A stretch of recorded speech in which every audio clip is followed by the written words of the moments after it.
og velkommen til vores første video. I dag skal vi lave en chili challenge med de her chilier. Det er sådan en serie, vi har kørende, som kommer til at hedde Chili-tronen eller noget i den stil. Ja, hvor vi starter med en mildere chili, kører vi videre op så til sidst. Så det bliver endnu stærkere.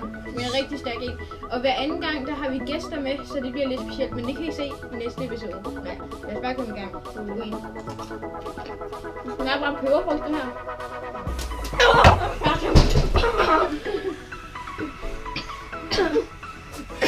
Ja, den var så meget stærk, kan man sige. Så, okay. Ej, det smager dårligt. Tak fordi I så med, og vi håber, I nåede videoen. Husk at subscribe og like. Ja, hej.